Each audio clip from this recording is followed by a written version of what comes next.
Coming up on Doctype, we're going to be talking about icons, when to use them, how to make them, and where to get them. Then, fearful of event-driven programming? Well, fear not, we'll clear up the details of this confusing topic. So dust off that fruitcake and get ready for the last episode of the decade, because Doctype starts now.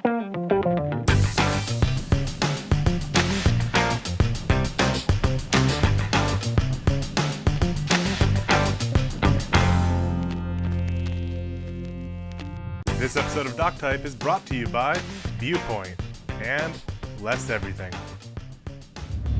I'm Nick Pettit. And I'm Jim Hoskins. And you're watching Doctype. Whether you're a designer that wants to learn a little bit of coding, or a developer that thinks everything they make looks like crap, Doctype is here to show you the latest tips, tricks, and tools to help you take your next project to the next level. Alright, and we're here for our last episode of 2009. The last episode of the decade, actually. Yeah. Wow.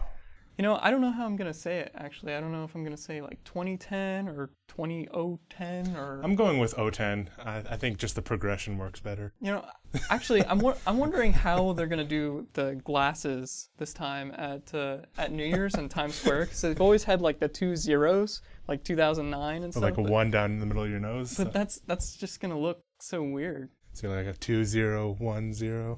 They're going to need a good designer for this one. Anyway... It's time to get into a little bit of iconography. They say that a picture is worth 1,000 words, and this is especially true when it comes to iconography. And these pictures may be very small, but they can actually communicate a whole lot. Take, for example, a search icon or a shopping cart icon. If you were trying to explain these concepts just using words, it would be really difficult to get across, even if the person you were explaining it to already understood them. Now, if you're ready to get a little bit adventurous and design your own icons, here are a few tips.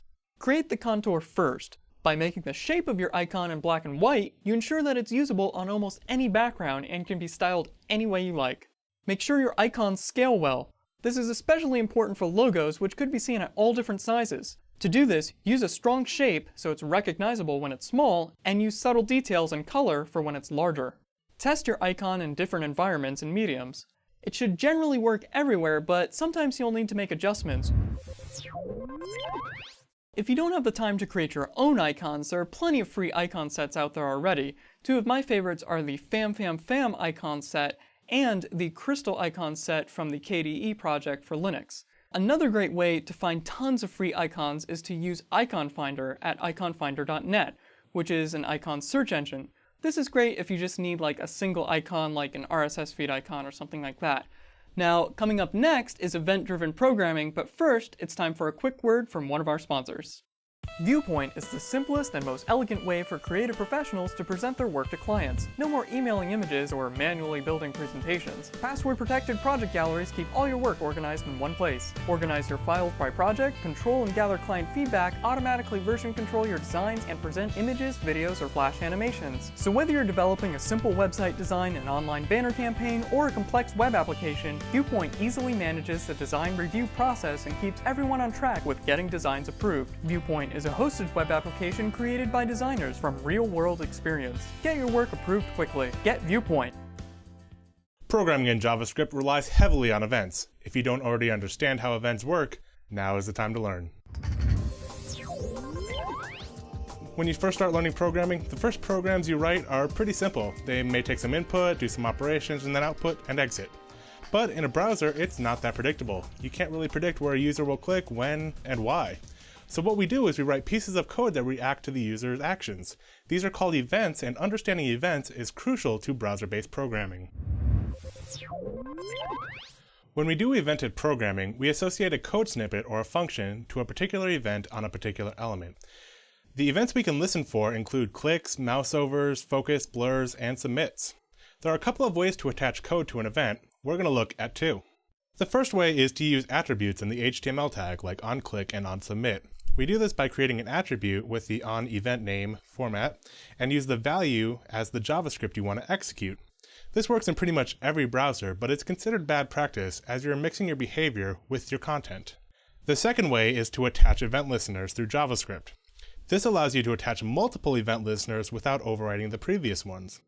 This is considered the best way to do it, but you have to watch out because some browsers implement it differently. One gotcha is that standard browsers will pass the event object as the argument to a listener function. But in IE, it'll send that event to the window.event property, so you'll have to manually retrieve it in your function. Let's say you have a div, and inside that div there's a list, and inside that list there's one list element.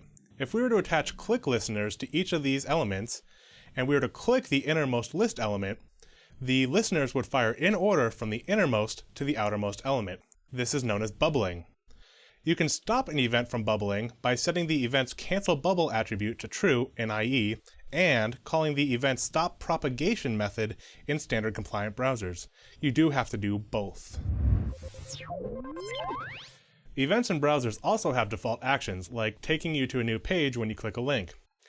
These actions can actually be canceled from inside your event listeners. If you attached your event listener from HTML, you can simply return false from the code snippet, and that action will actually be prevented. If you set up your event listeners in JavaScript, you can set the event's return value attribute to false for IE, and call the event's prevent default method for everyone else. Most JavaScript frameworks will provide functionality to mask browser inconsistencies and make event management easier. Some will even allow you to create your own events to make your application management easier. For more information on how jQuery does it, check out episode number 1 of Doctype. Do you want more out of life? Then what you really need is less. Less everything. Less everything are two cool guys that do great stuff like less projects. Easily manage multiple projects, prioritize tasks, and assign tasks to people. Less accounting. The accounting app for small businesses to save you pain and suffering. Less time spent. Track your time and avoid billing mistakes. And of course, less conf. Jim and I went to less conf in 2009, and 2010 should be even better. To learn more, check them out at lesseverything.com.